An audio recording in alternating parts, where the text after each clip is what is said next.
صلاح الدین ایوبی یورپ کی संयुक्त फौज को हराने वाला सुल्तान शाहनवाज अंसारी।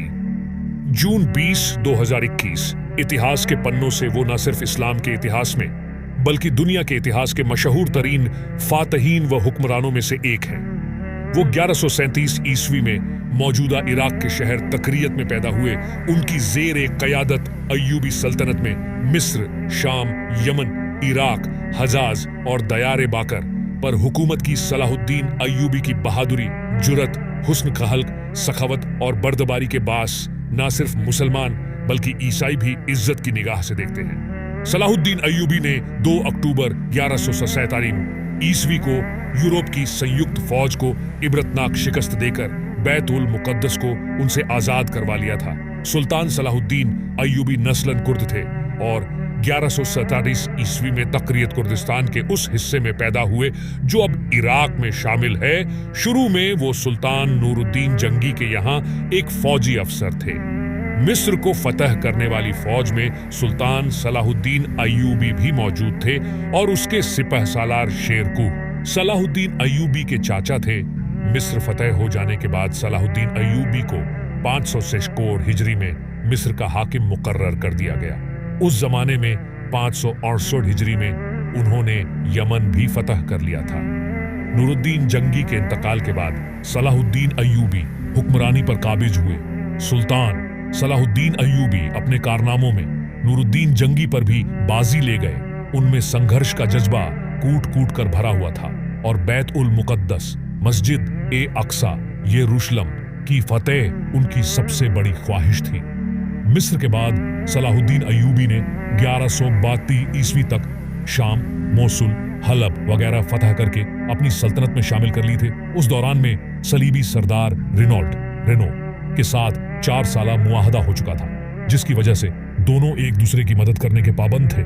लेकिन ये वादा महज कागजी था। यूरोपीय फौजें लगातार क्रूसेड्स और काफिलों को लूटने में व्यस्त थीं।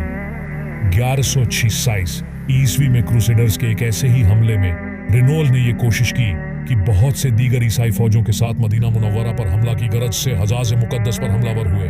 सलाहुद्दीन अय्यूबी ने उनकी सरगर्मियों की रोकथाम के लिए कदम उठाए और फौरन रेनॉल का पीछा करते हुए हतीन में उस तक पहुंच गए। सुल्तान ने यही दुश्मन के लश्कर पर एक ऐसा आतिशगिर मादा डलवाया जिससे जमीन पर आग भड़क उठी।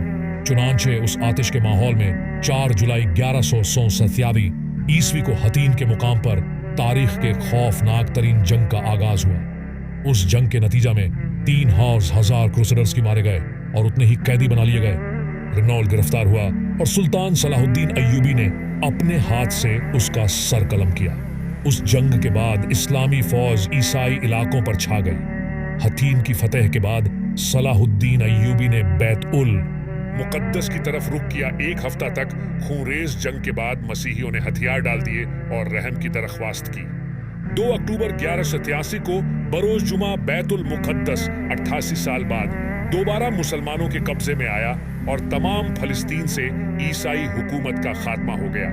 बैतुल मुकद्दस की फतह सुल्तान सलाहुद्दीन अय्यूबी का अजीमुश्शान कारनामा था। सलाहुद्दीन अय्यूबी मस्जिद ए अक्सा में दाखिल होकर नूरुद्दीन जंगी का तैयार करदा मिंबर अपने हाथ से मस्जिद में रखा।